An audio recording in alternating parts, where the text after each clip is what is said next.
Nous sommes rassemblés au nom du Père et du Fils et du Saint-Esprit. Le Seigneur soit avec vous. Frères et sœurs bien-aimés, préparons-nous à célébrer cette Eucharistie en reconnaissant que nous sommes pécheurs pendant que je vais vous asperger.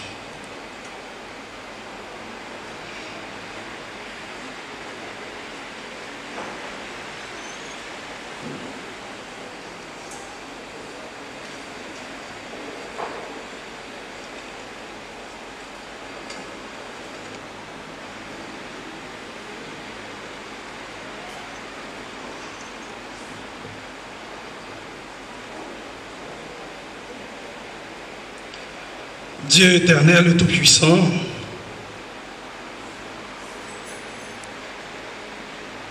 nous voici en cette fête. Nous allons vous demander de bénir cette eau. Nous allons en être aspergés en souvenir de notre baptême. Que Dieu nous garde fidèles à l'esprit que nous avons reçu. Par Jésus le Christ, notre Seigneur.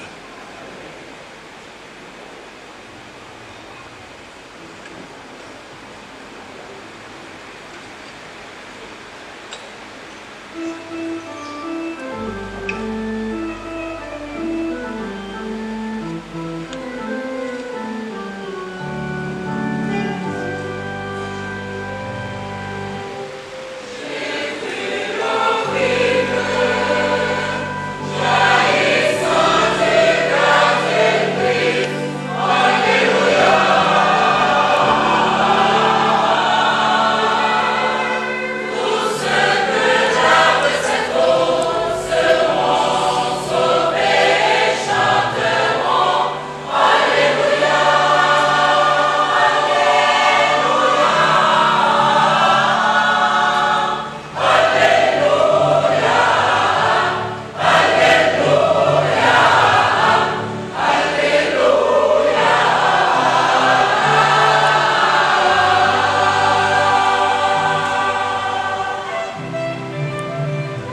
que Dieu Tout-Puissant nous purifie et par la célébration de cette Eucharistie rend digne de participer un peu au festin de son royaume.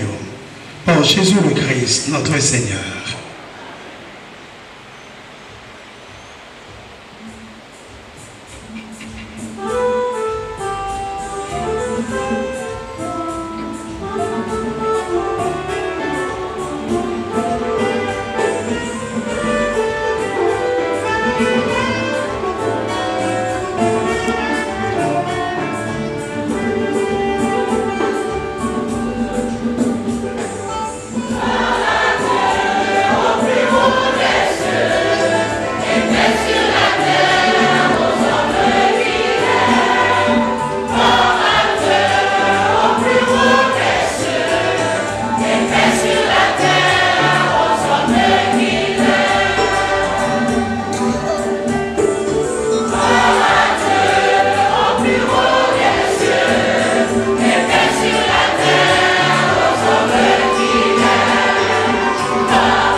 Prions le Seigneur.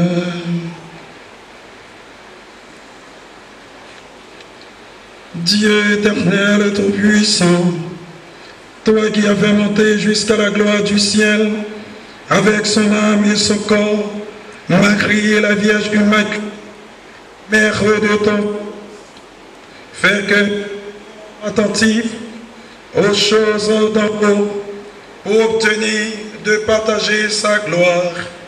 Par Jésus le Christ, notre Seigneur, notre Dieu, lui qui vivrait avec toi et le Saint-Esprit, maintenant pour les siècles des siècles.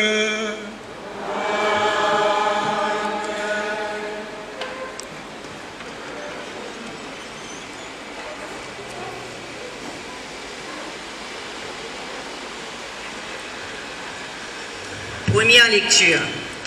Une femme ayant le soleil pour manteau et la lune sous les pieds. Lecture de l'Apocalypse de Saint Jean, chapitre 11, verset 19a, chapitre 12, versets 1 à 6a, puis 10ab.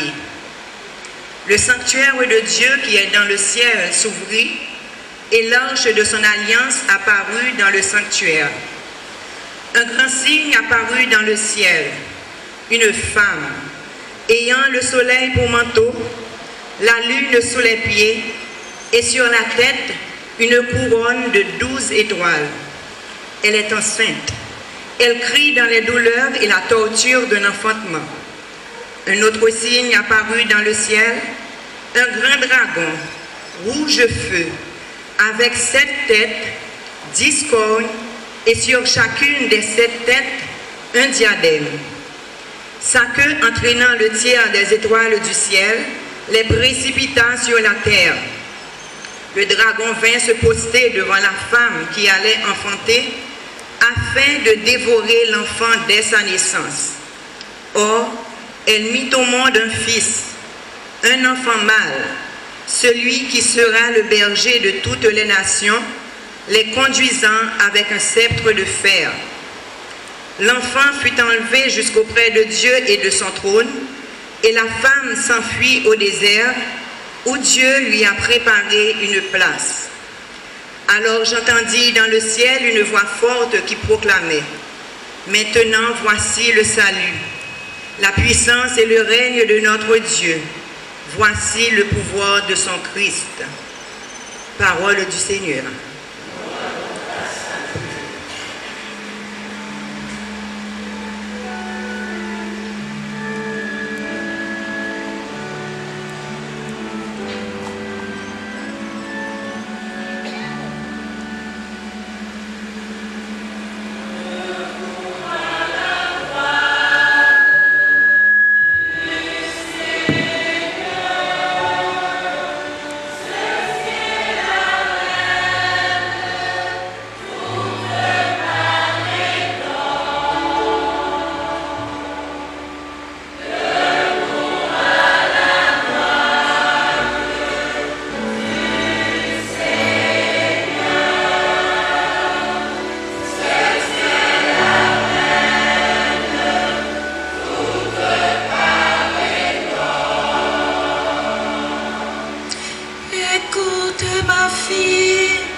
Chargé de présents, quêteront ton sourire.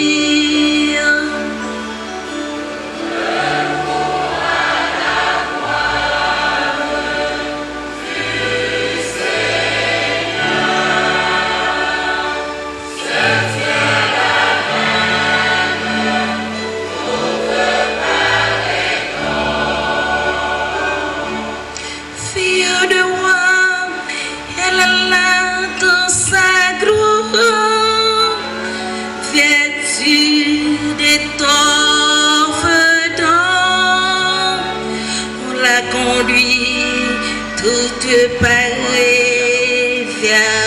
le roi.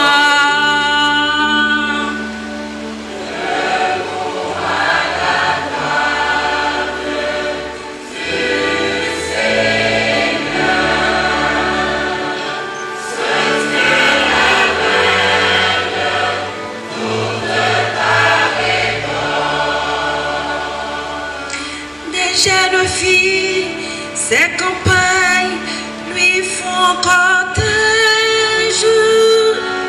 On les conduit parmi les champs de fête.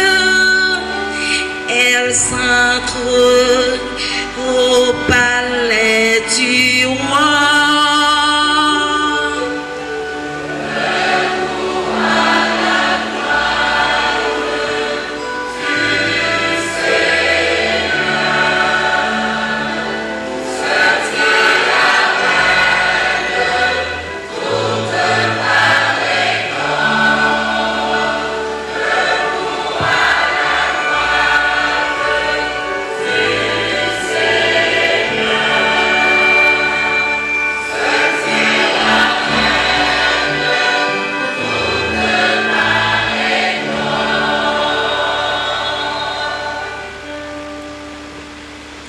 Deuxième lecture.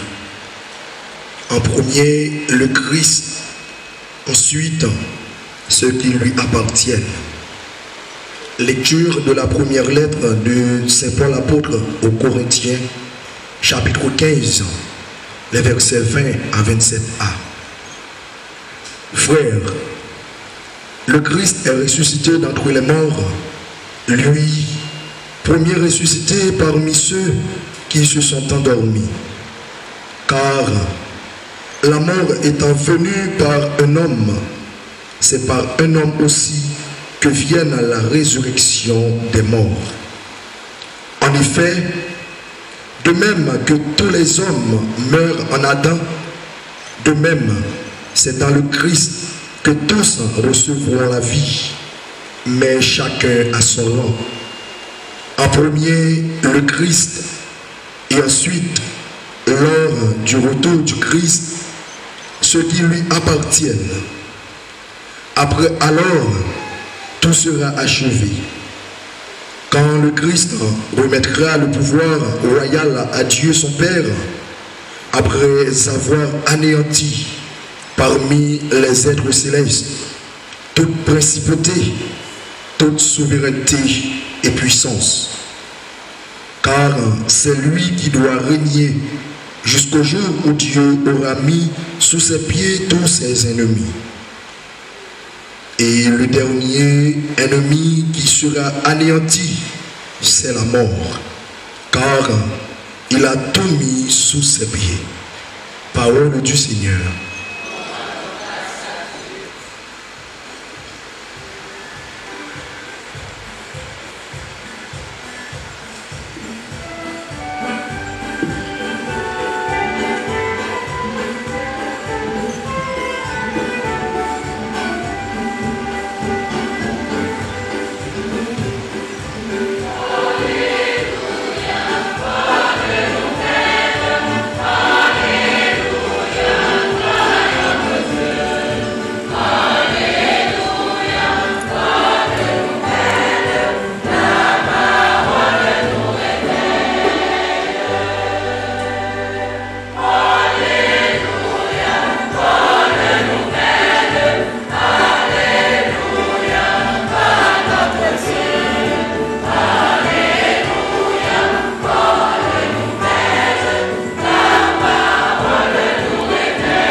Aujourd'hui s'est ouverte la porte du paradis.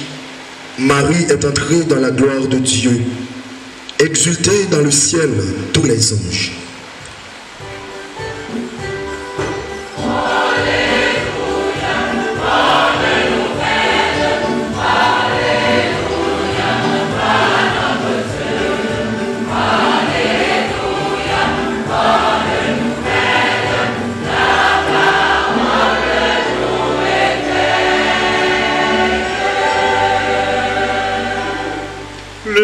Seigneur soit avec vous. Et avec votre esprit. Évangile de Jésus-Christ selon saint Luc.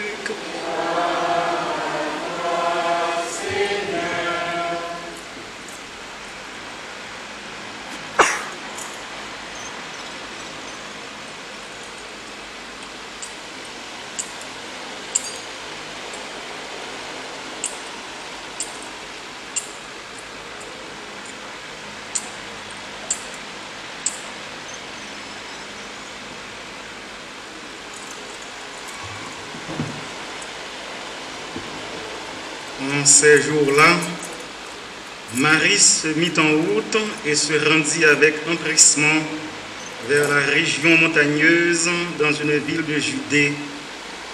Elle entra dans la maison de Zacharie et salua Élisabeth.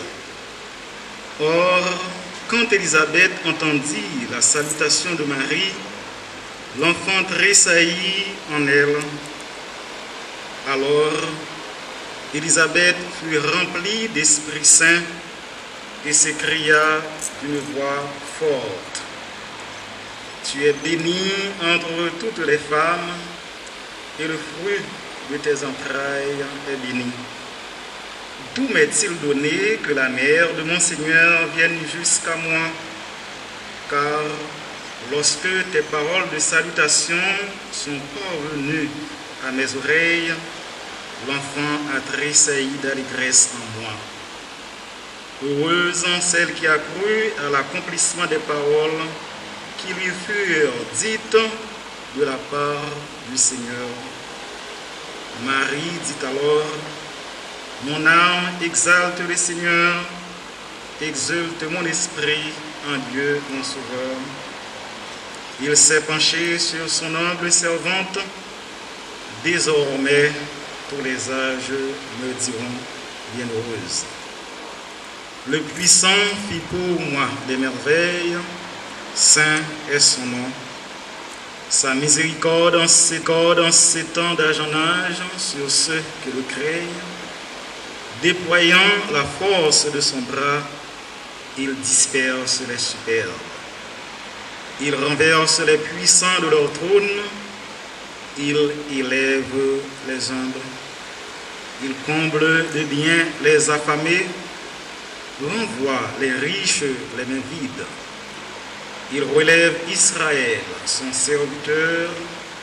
Il se souvient de son amour, de la promesse faite à nos pères en faveur d'Abraham et de sa descendance à jamais. Marie resta avec Élisabeth environ 3 mois, puis elle s'en retourna chez elle. Acclamons la parole de Dieu.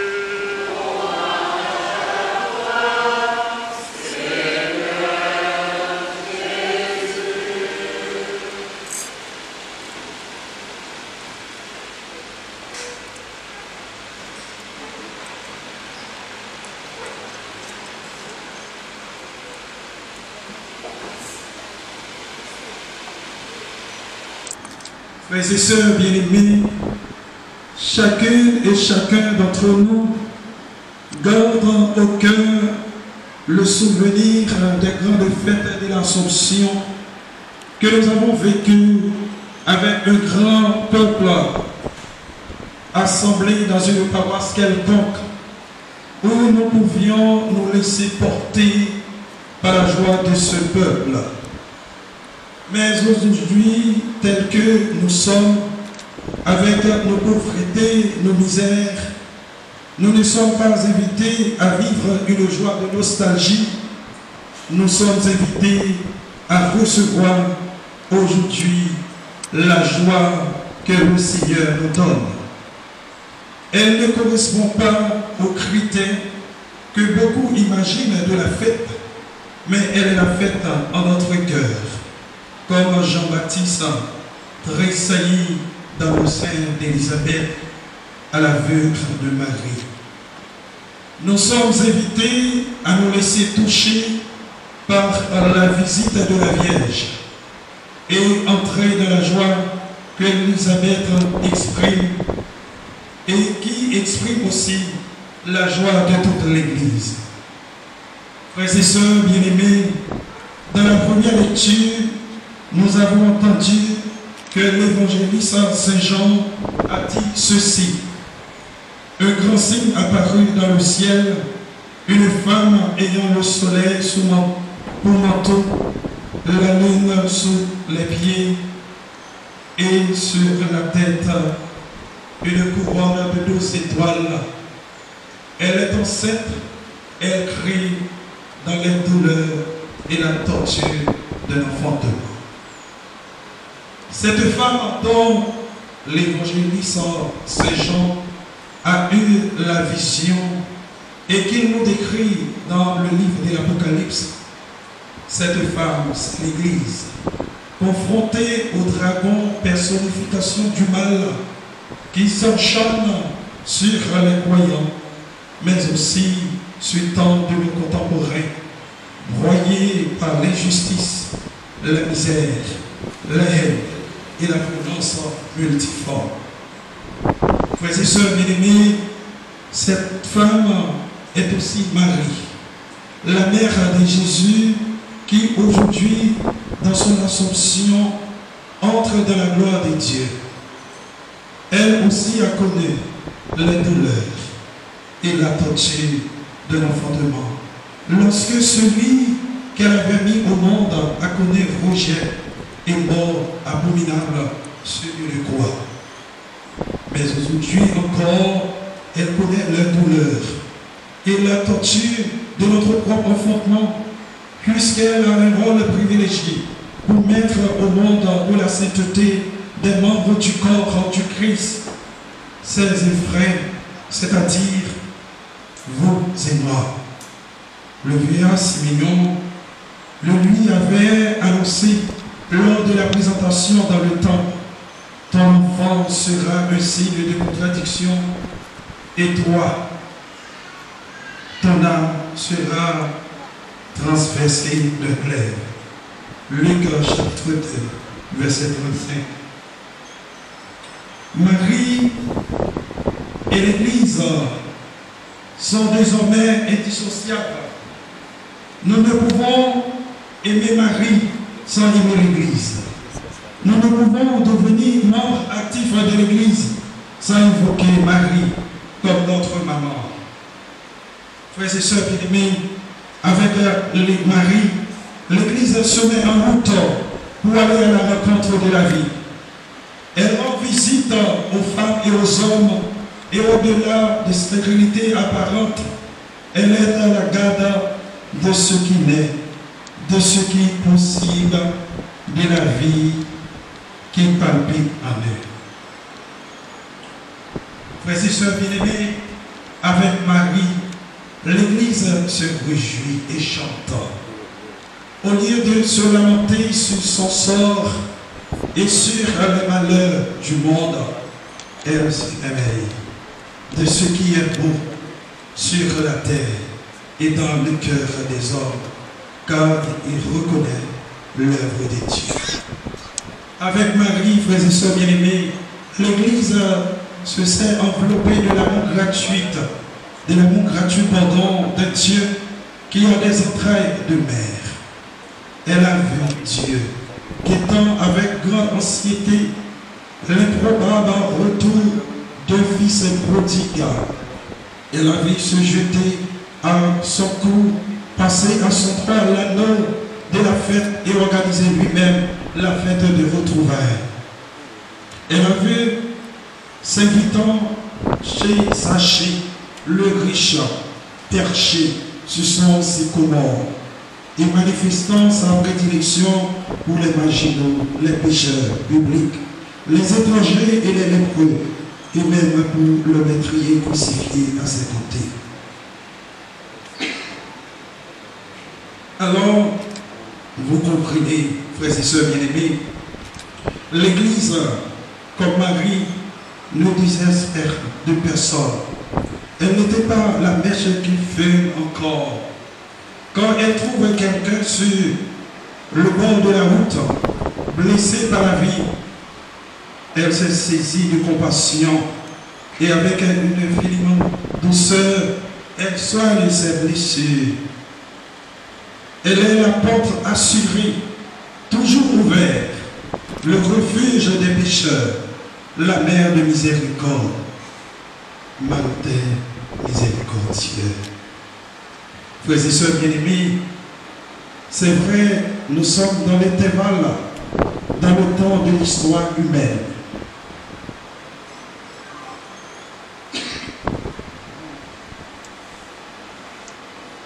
C'est une histoire douloureuse. Pourtant, tous les soirs à la fin des vêpres, l'Église en chante le Magnificat. Car l'Église sait où sa joie demeure. Et voici, Dieu n'a pas trouvé inhabitable notre monde. Il n'a pas trouvé inhabitable les plaies du monde, la violence du monde, la méchanceté du monde. C'est là qu'il nous rejoint et qu'il demeure avec nous jusqu'à la fin du monde.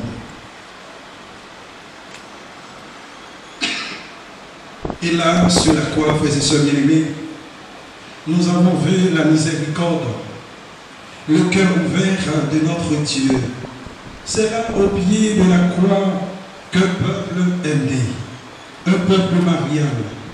Voyant sa mère et près d'elle le disciple qu'il aimait, Jésus dit à sa mère, « Femme, voici ton fils. » Puis il dit aux disciples, « Voici ta mère. » À partir de cette heure, le disciple l'a pris chez lui. Frères et sœurs bien-aimés, soyons de ce peuple. Prions Marie chez nous.